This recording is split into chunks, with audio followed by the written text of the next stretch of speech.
Despite having done a decent amount of traveling throughout my life, I've never actually visited any Eastern European states. So when my Romanian friend Robert asked me and my girlfriend whether we'd be down to explore his country together over the summer days, I was like, yeah sure, and before I knew it, I was on a plane to Bucharest. My head was filled with clichés, expected to see small villages, farmland, and a few castles every now and then, and while that's definitely the tip of the iceberg, the country has some great infrastructure to offer, with the likes of spas and shopping malls which don't compare to anything I've seen in Germany. We started our journey in the heart of the capital, where we were welcomed with an amazing fountain show. What was really cool about this one was that, unlike other water choreographies I've seen, you're actually amidst the action and in between multiple fountains, instead of looking at it from a distance. It takes place every Friday, Saturday, and Sunday, and lasts for almost an hour. We met some really friendly locals here, and danced with some kids. Probably the biggest thing to behold in Bucharest is the Palace of the Parliaments, which is assumed to be the heaviest building in the world, primarily due to the fact that 1 million cubic meters of it consists of marble.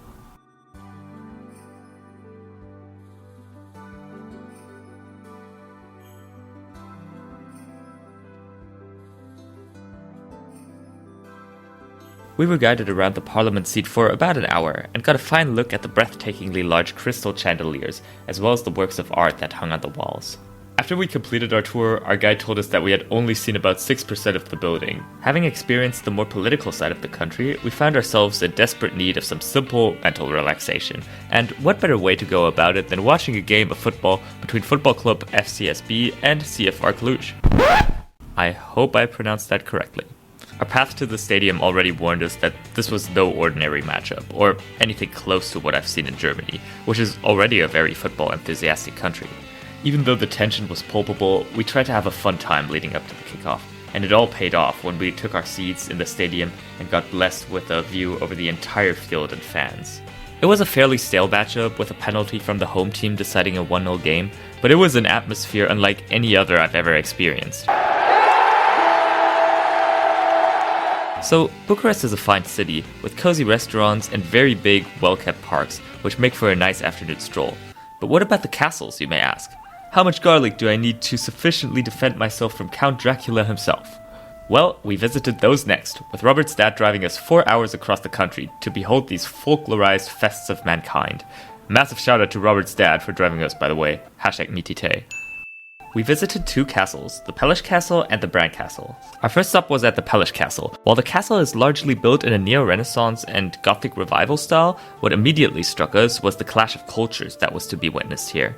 Besides ordinary, extraordinarily designed libraries, music rooms, weapon chambers, and sleeping halls, there were designated rooms for different cultures.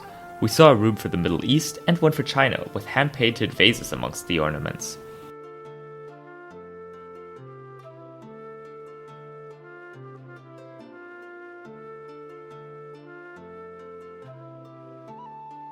But also, the entire area around the castle gave off a very medieval, almost market-like flair, and saw people playing the harp or selling traditional goods.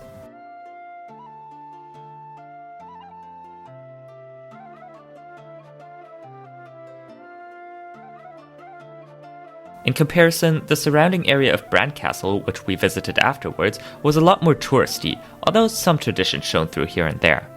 The Bran Castle itself was actually really small. I had always imagined the residence of Count Dracula himself to be a town-overshadowing palace, but this was really quite cozy, and the inside of it kind of reminded me of Shakespeare's Globe Theatre in London.